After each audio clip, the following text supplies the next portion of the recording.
go.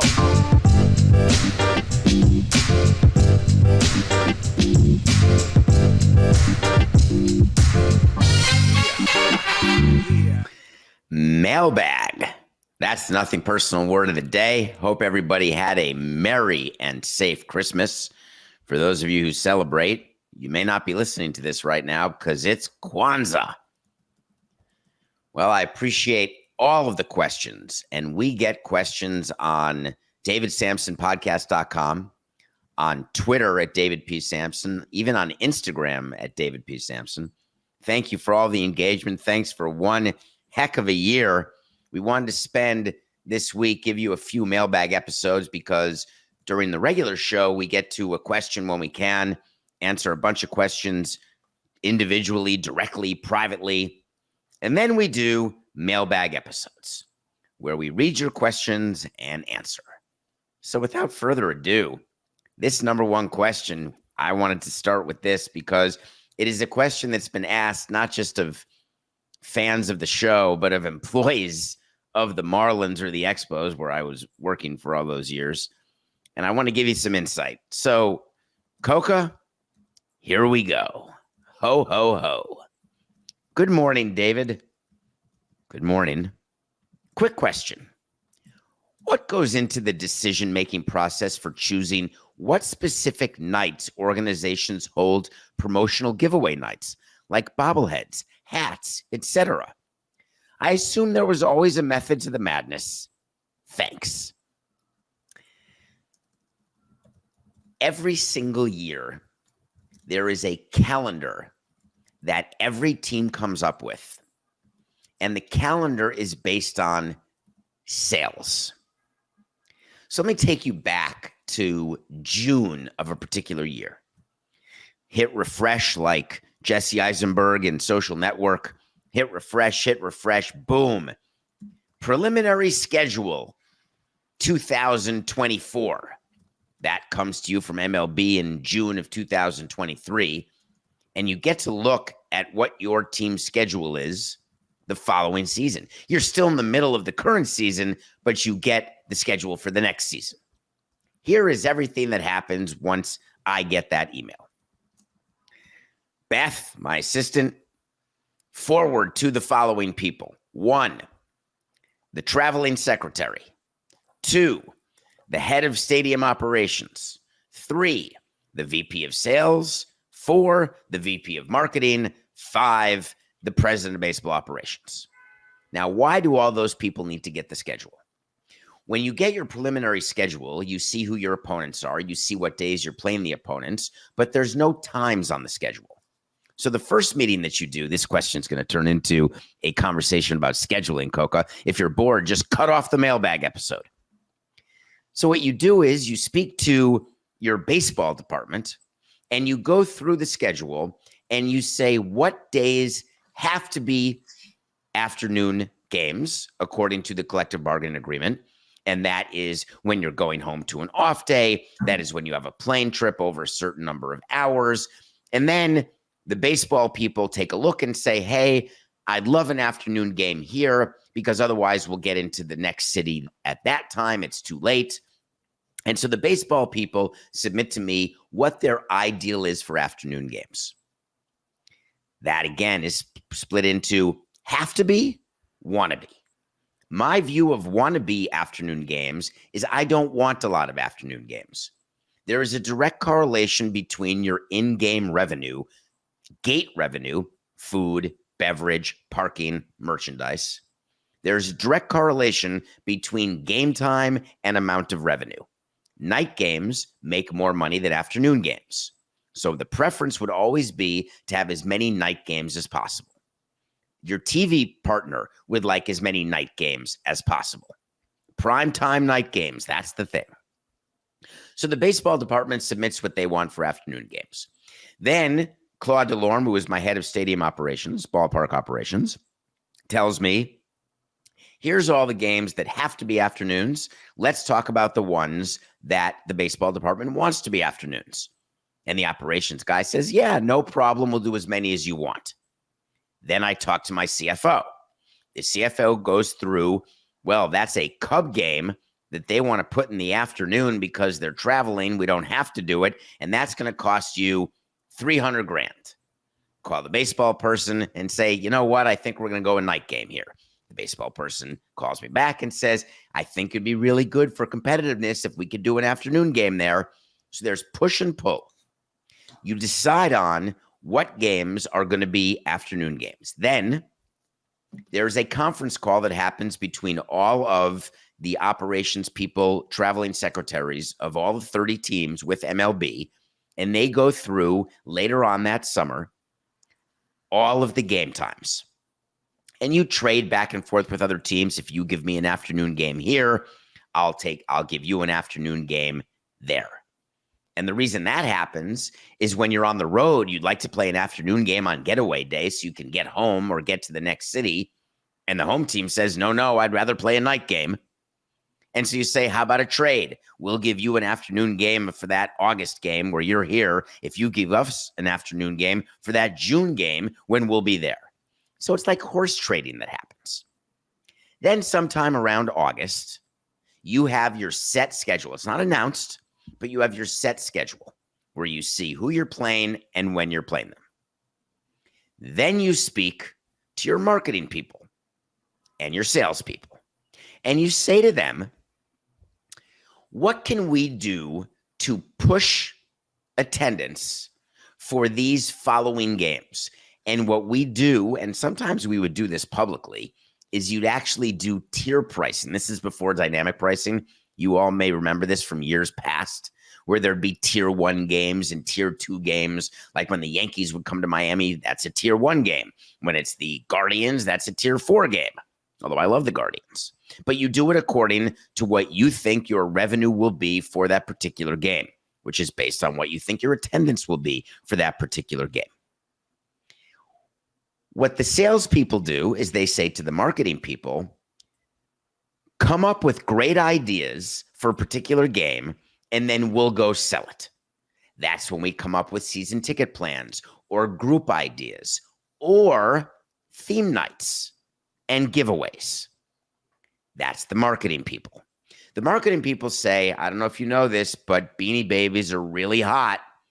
And so we want to do a Beanie Baby for player X. What do you think of that, David? I call up the baseball guy. Hey, is player X going to be on the team next year? Well, if we're not good, we're going to move him by the deadline. If you're going to do anything to honor player X, do it in the beginning of the season. Oh, that player is signed to a 3-year deal. We're definitely keeping him. You can do a giveaway for him later in the season. Oh, you've got a good young player? No problem. Any time of year. So any of your veteran players or any of your players a year away from free agency or hitting free agency, you generally will do those giveaways that are associated with that particular player early in the season. So you've got your marketing people who give you ideas of whether it's Beanie Babies or bobbleheads or any other knickknack that people would want. There are certain giveaways that are set in stone. For example, magnetic schedule. You give out a magnetic schedule the last weekend of the season prior so people can get all excited about next year's season. All-Star posters. We reserve an All-Star poster giveaway for the home game right after the All-Star game of that particular season.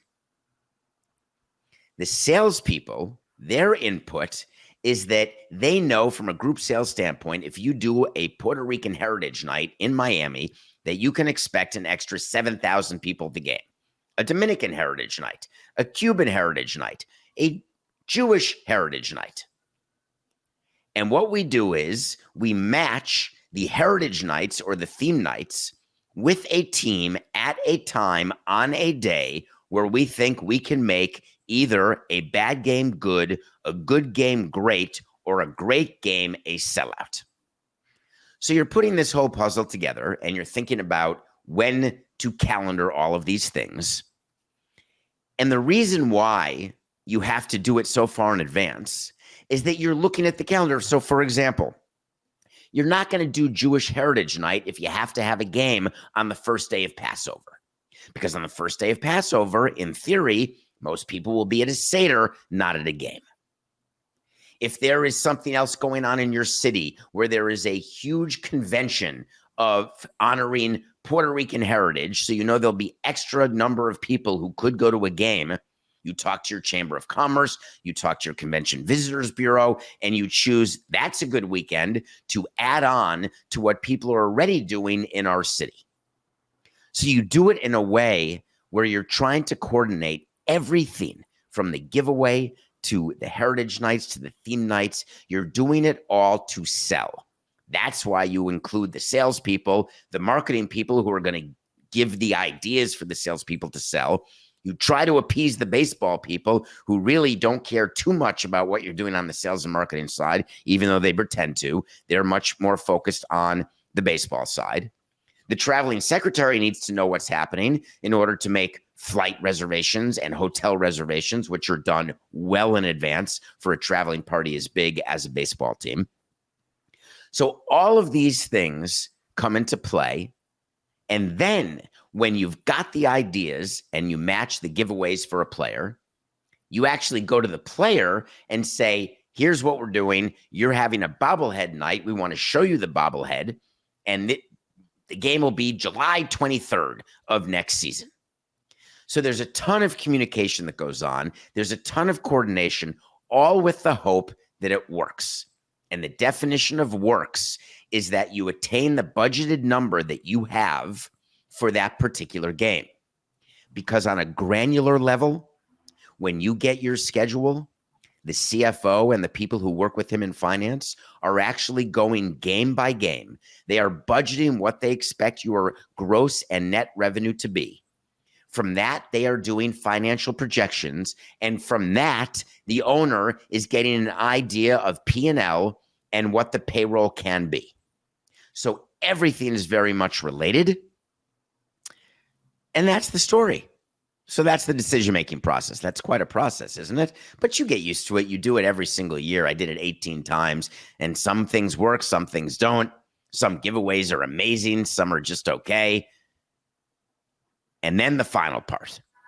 The final part is the name you see on the giveaway, sponsored by, brought to you by. Well, did you know that in corporate sales, which is all of the deals that are done when you walk into a ballpark and see a sign on the outfield, or you see any sort of advertisement anywhere, that's part of a corporate partnership that a company has with a team. Part of the deal of all corporate partnerships is if they give you $200,000 a year, they get one outfield wall sign, they get one giveaway, they get 2 box seats to every game, and they get 1 suite for use during the season for 1 game. You take the expense of those, you allocate it to that corporate partnership deal, and what you allocate in cost is less than what you're taking in from the corporate sponsor, and that's called profit. So what we do is we go to a corporate partner who we know we have to do a giveaway for because that's part of their deal, and we'll call them and say, well, we're doing a bobblehead on May the 30th, and we are looking at doing this player, and you're going to be the sponsor of that bobblehead. And therefore, we will be doing our part of the bargain where the contract says you have to have a giveaway. So there's so many layers of things that go on. And then before you know it, the year starts, the calendar's announced, and you're all buying your tickets, and you're focused on certain opponents or giveaways or theme nights or any which way you make your decision on how to spend your disposable income.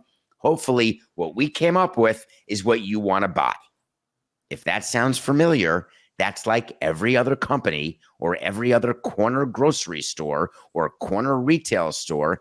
They're trying to put things in certain places in the store in order for you to buy the stuff. Thank you for that question. All right, let's keep going. Dear David. Yes, thank you. Hi. I know you mentioned in a previous episode that when teams send new stadiums a survey to fans, it's an illusion of fan involvement in a stadium, as the stadium will be built how the owner wants. Oh, this is so good. I was just curious.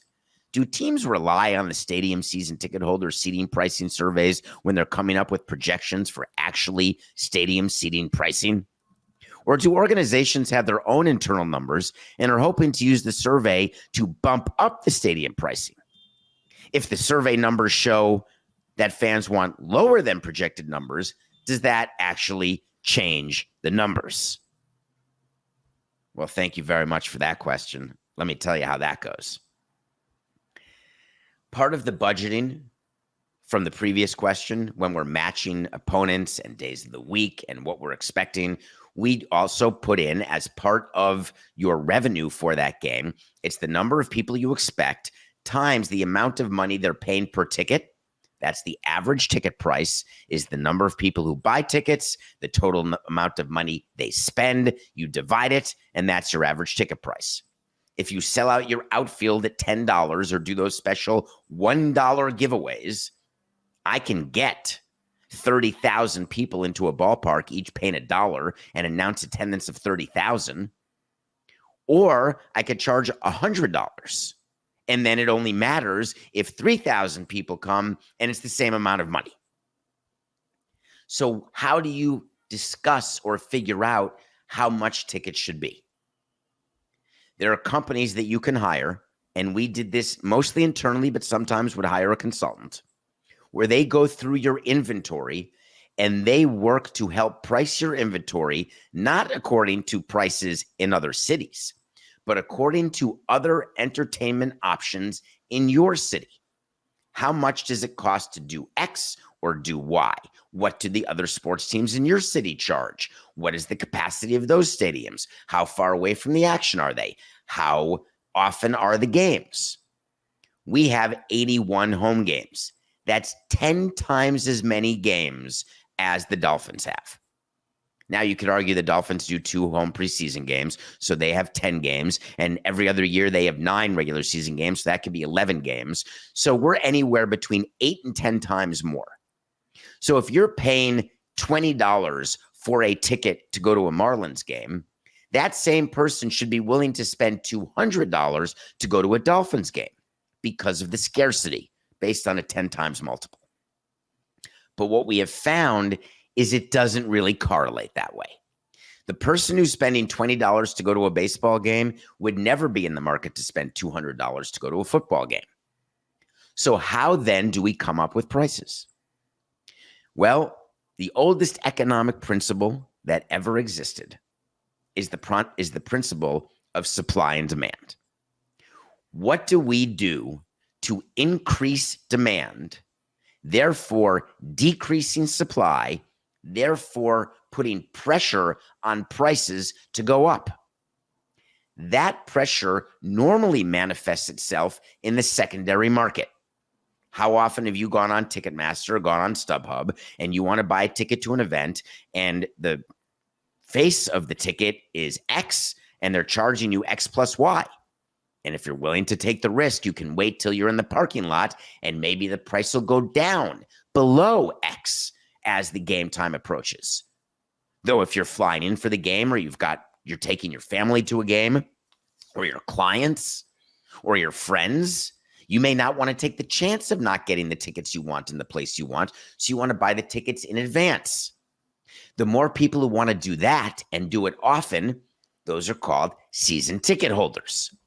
The people who go to one-off games or two-off games, who are willing to wait to the end because they're looking for the cheapest ticket, they're going to buy the cheapest ticket. So when you are marketing to people a baseball game, you are not marketing to one demographic.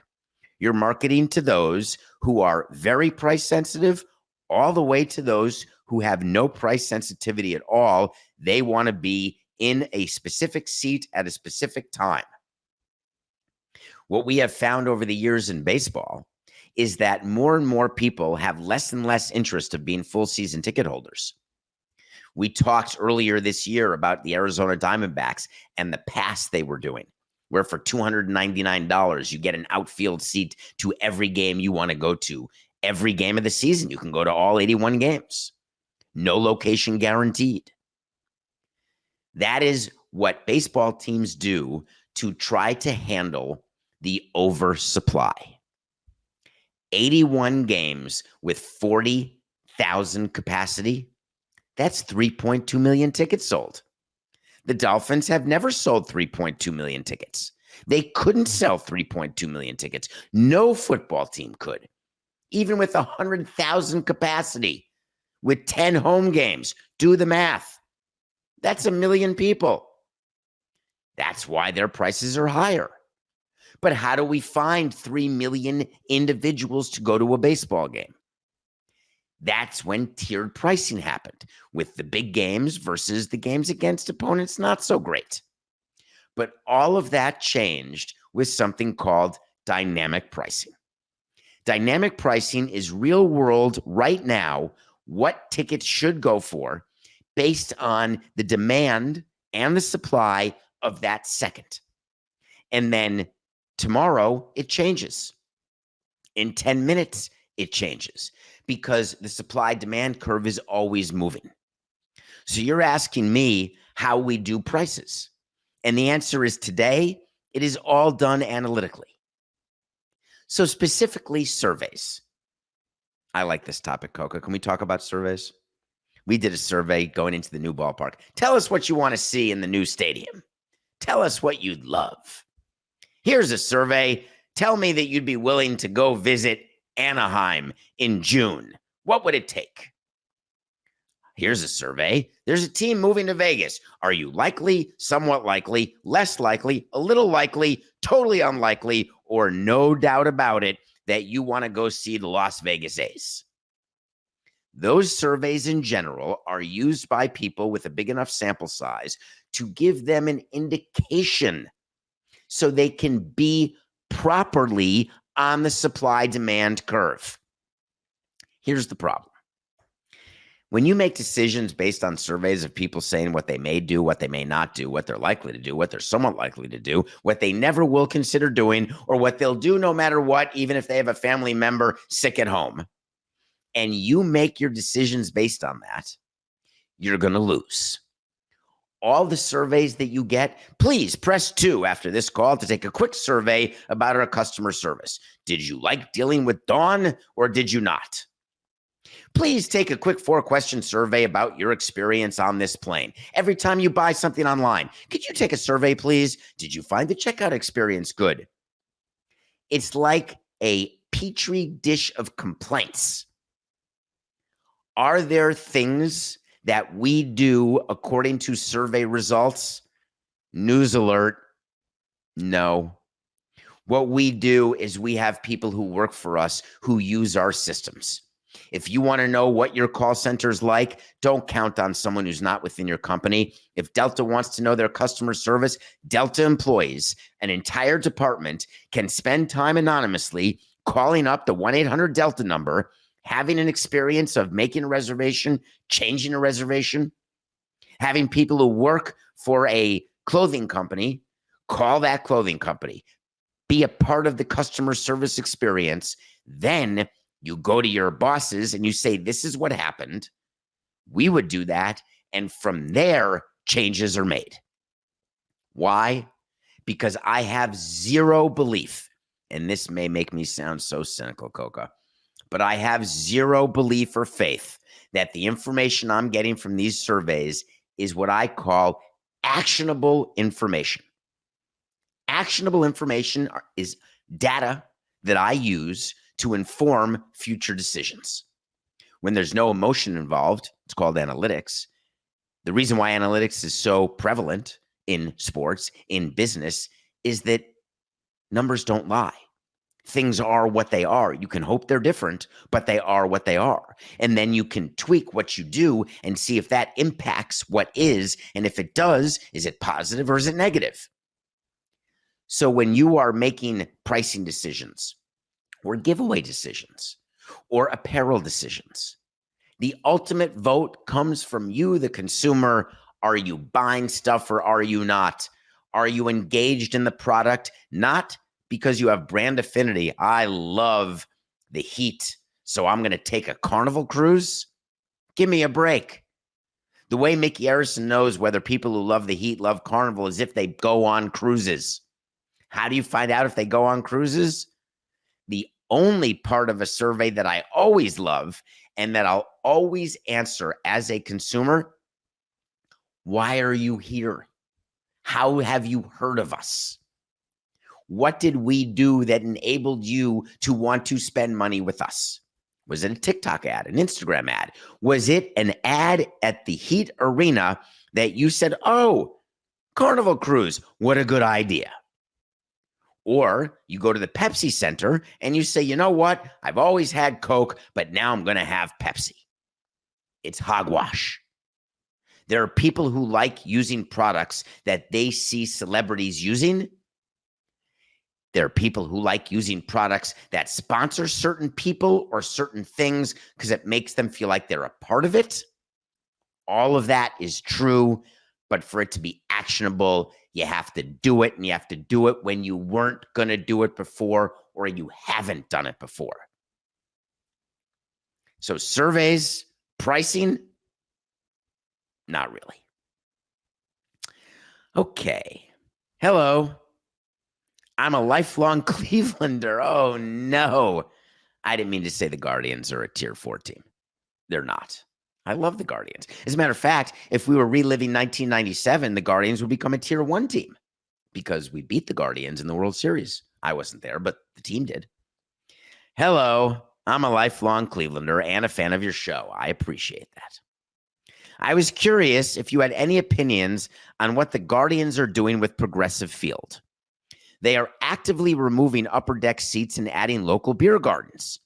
Is this just a way to frame that they will never reach the numbers that we reached in the 90s as far as attendance goes? So they're hiding the fact they can't sell out a stadium? Do you think there's a chance they relocate whenever the Dolan family decides to sell? Well, that's a couple different questions there. Let me start with the first part of that. If we've learned anything in the first 27 minutes of this Mailbag post-Christmas episode, thank you very much for downloading, subscribing, and all the other things. By the way, Coca, do we take breaks when we do a Mailbag episode? Maybe we'll go to break right after this question. But from the previous questions, what we have informed you and what I've tried to explain is that all decisions are made based on supply and demand. Do you remember the Colorado Rockies when they first moved to Coors Field? They moved to Coors Field having played the first number of seasons at Mile High Stadium where the Broncos played. The Rockies were drawing scores of people per game. Their attendance was amazing. So when Coors Field opened, they opened with this huge capacity. And then as the years went on and the seats went empty, they said to themselves, this makes no sense. It's a bad look when there's empty seats. How about buying a $25,000 tarp and we'll tarp the seats and sell an ad for it? Well, that's not really a perfect use of that space. How about if we completely change the capacity of Coors Field and we repurpose areas? Repurposing areas. It's something that is happening across all of baseball with facilities that were built too large when there was this irrational exuberance about what attendance would be. And now they're cutting capacity by telling you that what you really want, because they read all the surveys, is you want places to congregate. You want places where you don't have to necessarily sit down or watch the game, but you're going to hang out with people. Singles nights. Seeking arrangements nights. Do you know why Progressive Field is changing its capacity? Of course, it's because the demand for those tickets has disappeared. And for the postseason, when you want as much demand as possible, the juice is not worth the squeeze. What you do is you lower the capacity and then you increase the price. Back to supply demand. You increase the price for those games like playoff games, which is why when Oakland and Tampa are looking at their new stadiums, their capacities are smaller. In Oakland's case, in Las Vegas, it's because the parcel is so small. But in general, you're trying to lower capacity so you can have better demand. Now, local beer gardens. What's the benefit of that? I want to tell a quick story about how that all works with your concessionaire. When you hire a concessionaire and you're building a new ballpark, the overwhelming majority of teams do what we did, so I can't take credit for it. You go through an RFP, a request for proposal from all the different concession companies. They pitch you on why they're the best concessionaire for your stadium. They tell you why they're really good in the premium areas and why they're really good at selling hot dogs and popcorn in the upper deck. And then you say to them, we appreciate that. We'd love to do a tasting. Introduce me to your chefs. Introduce me to how you bring people in to staff the stands. But we would like you to give us $10 million up front to pay for the concession build out in the new stadium, because then that doesn't have to come out of the public money or the private money. It can come out of your pocket. And the concessionaire says, we're happy to give you $10 million up front to build out the concession, but it's going to impact your future percentage that you get paid when you sell a hot dog or popcorn. And the team says, no problem. I'd rather give up a percentage later to not have to borrow more money or come up with more money now. Does that sound familiar? It's the inability to come up with money now, so you mortgage the future and you worry about it later, like deferred comp or like a mortgage. We all do it. We all borrow from later to get what we want now. The famous installment plans, layaway plans. Have you ever seen a commercial? Buy this couch, no payments till 2025. Ever read the fine print? The fine print says that in 2025, you're paying a hell of a lot more for that couch, mattress Mac notwithstanding, than you're paying if you had just been able to buy the couch today. But people want a couch. And the people who sell a couch want the couch off their floor, out of their inventory. And then they have expected revenue later for couches they sold now. It's like a continuing conveyor belt of matching sales to inventory. So when you are offered something that seems too good to be true, A, it most likely is, but B, like with any TV deal, when a team gets a huge amount of money in an upfront payment, you're losing money on a year-by-year basis when you would have gotten X, and instead you're getting X minus Y. Coincidentally, Y equals the amount of the upfront payment you got. So the answer is that concessionaires will give you money, and then they'll work with you because they've got, as part of being a concessionaire, deals with local breweries. They've got the ability to do a deal where they bring in a local brewery. They get a percentage of the brewery sales. The brewer is happy because they're getting exposure inside a ballpark. And they go to the team and say, hey, see all that empty space? Why don't we help you build that out? We'll pay for that. We'll make it a beer garden. We'll give you a small percentage of beers sold. And you've got another thing to sell to your customers in order to help demand. It all goes back to supply and demand. So I think that is part of the reason why they're doing it, to say the least. All right, do we go to break, Coca? I can't remember what you're telling me. I can't remember if you're telling me anything. And if we're not going to break, then I'm just going to go on to the next question. Okay. Hi, David. Great show. Thank you. Love hearing stories from behind the scenes. That's what Nothing Personal is. We had to write a thumbnail when we were joining Metalark and we were licensing our show to Metalark. And Lebitard said, give me your elevator pitch. What is Nothing Personal? Well, thanks, Dan, for listening all the time. But here's what Nothing Personal is. It is a look behind the scenes, behind the curtain, inside the kimono. Here's what's really going on, what people are really trying to say when they're saying something totally different. We do business, sports business, culture, entertainment, politics, much to the chagrin of some people. On Lebitard's show, oh, funny. We were talking about Lebitard. On Lebitard's show, Stu Gotts gave his list of top 5 athletes that he would want to take on a weekend vacation. Who are yours? Well, what were the rules of that? Were they alive? Could they be dead? I'm going to say this. I'm going to do alive. And the reason I'm going to do alive is that I want it to be something that could actually happen. Who would you like to have dinner with, alive or dead? Abraham Lincoln. Well, you're just setting yourself up for disappointment. As far as I know, my best chance at a dead guy is Walt Disney. And frankly, we'd have to thaw him out first. And it wouldn't be great conversation. So let's go with the top 5 athletes I would want to take on a weekend vacation. Number 5, Patrick Ewing. Patrick Ewing was and is my favorite all-time Knick. He is someone who I would just want to sit around, talk about those great Knick teams of the 90s, how horrible it is that we didn't win a world championship.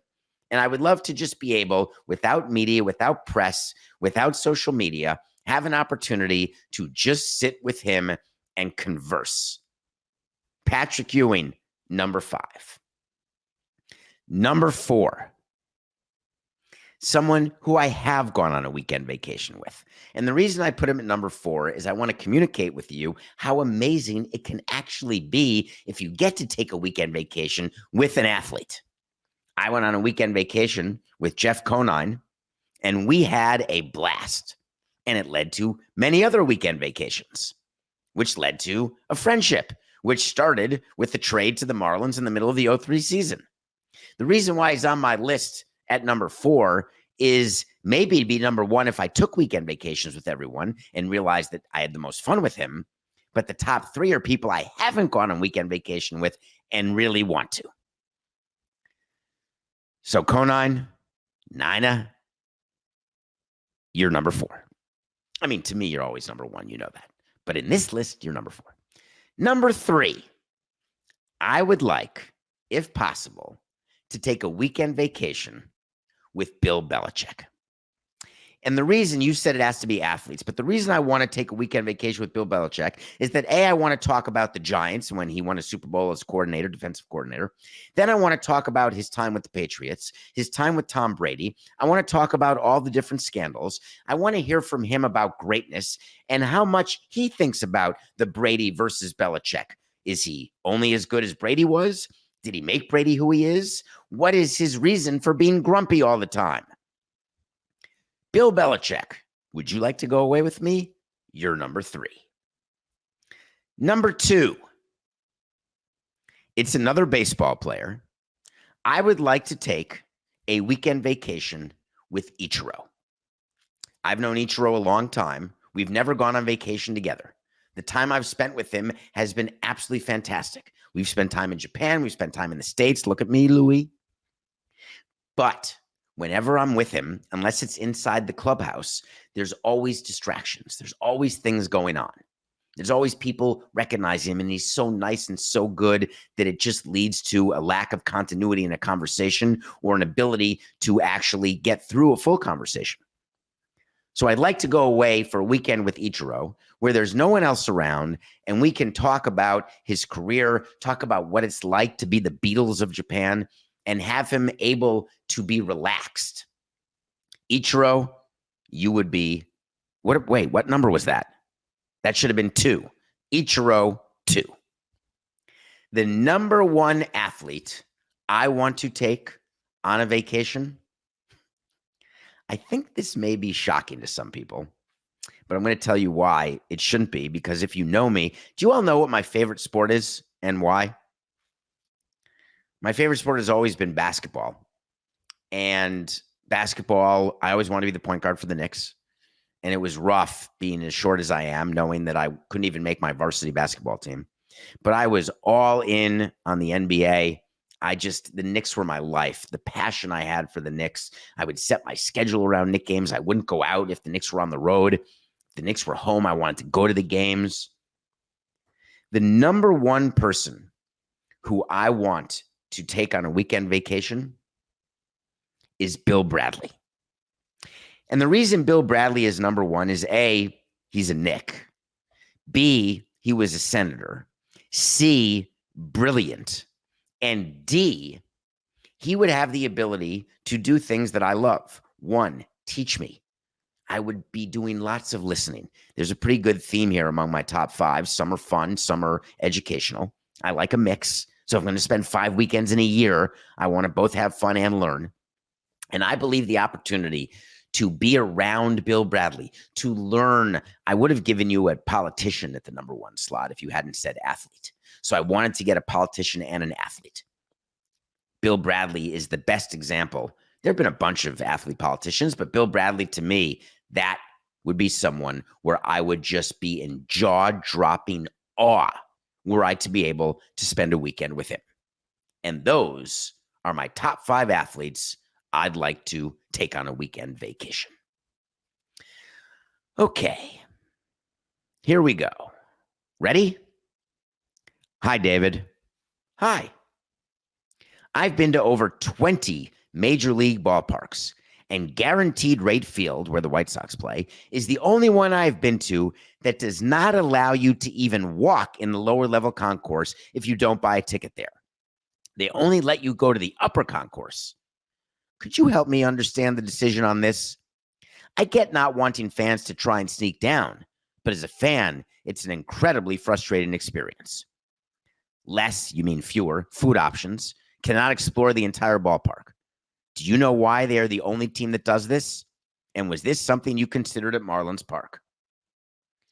News alert. Everybody does it. Every single stadium, except sometimes ushers, security people aren't paying attention, aren't trained, and don't really care. As the president of a team, I care greatly. And that may make me sound callous, but let me explain. When you board an airplane and you have seat 69F, when you board through the front boarding door, you cannot plop yourself in seat 2A. You're in coach. You can't fly in first class. Why? Because the people who fly in first class have paid for that right. They've paid for that seat through miles, cash, a giveaway from their company, whatever the case is. How do you explain value without consequence? That's the concept I wanted to mention in answering this question. Value without consequence. What's the value of buying a courtside seat if I can buy an upper deck seat, upper concourse, and then go sit courtside? I see that open seat. I'm going to go grab it. Why would anyone buy a lower concourse seat at a higher price point if they have no protection from people coming from the upper concourse to sit right next to them, except they paid $10 and you paid $200? How would you feel about that? Are you going to say you wouldn't care? Hey, it's an open seat. Might as well fill it. No problem.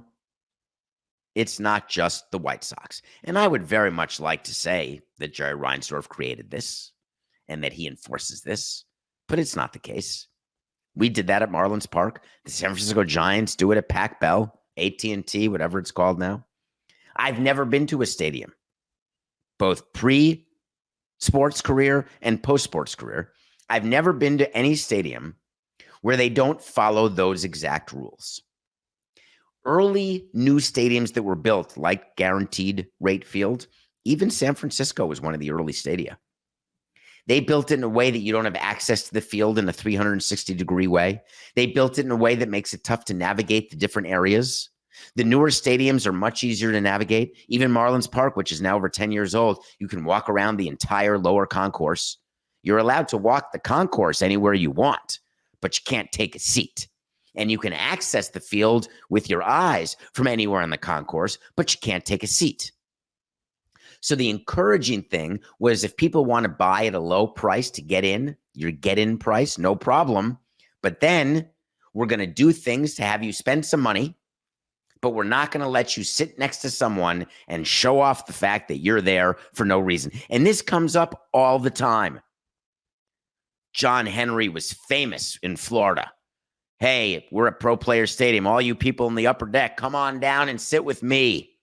So when I started in Florida after John Henry left in 2002 and I changed that, I looked like the devil, the villain, except to the people who actually bought the premium seats who said, thank God. And it's not that they're prejudiced or they don't want the riffraff around. It's they want value and not value without consequence. So when you are going about your life and all the things that you do, keep that little phrase in mind, the value without consequence, and tell me, get on my Twitter, David P. Samson, right now, I'll see it. Tell me what scenarios you operate where you can get value without consequence. Let me know. Well, I appreciate it. I can't believe we're through a full mailbag already. We'll do a couple. I like doing mailbags. Keep those questions coming. Remember, it's just business. Happy Kwanzaa. Be safe. This is nothing personal.